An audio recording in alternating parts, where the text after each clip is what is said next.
Kipipi na Elazoni, mnatakiwa mbadilike ndugu zanguni. Unamwelewa?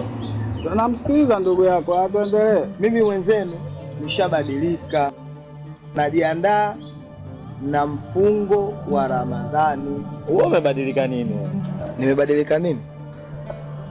Nimeenda kunyoa, najiandaa na mfungo wa Ramadhani, na hata hivyo siku za mbeleni naanza kufunga sunna, taenda na kufanya na ibada kabla ya Ramadhani. Na maana Ramadhani itakaponijia, itakapofika, nitakuwa tayari nishaingia moja kwa moja katika imani na mwezi mtukufu wa Ramadhani.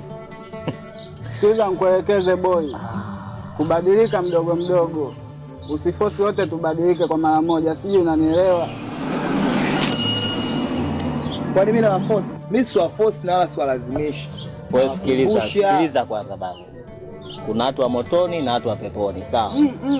Kwa mwanangu, kama wewe umeamua kuichagua pepo, ufunge sunna zako, endelea kufunga, si tukatae.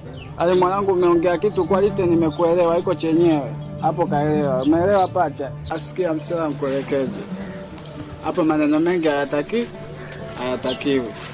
Kwa sisi huko tutakuja kwenye mfungo wa Ramadhani, tutakuja mdogo mdogo. Kama wewe ndo unaenda bali sisi tutaingia mdogo mdogo. Achana naye babu, hata ujue. Sawa. Kwa hiyo huyu kajichagulia kwenda motoni, na utamfuata? Itajulikana hapo hapo, tukifika kwa Baba Mungu itaeleweka kabisa. Kwa ina maana hamtaki kabisa kubadilika. Kubadilika tutabadilika, lakini mdogo mdogo babu. Sio unavyotaka wewe. Sio ninavyotaka mimi. Badilika kivyako na sisi tutabadilika kivyetu.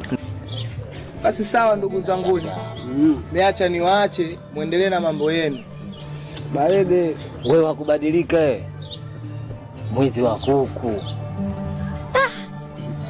Bwana, tutabadilika. Narusha tu. Shamba ole.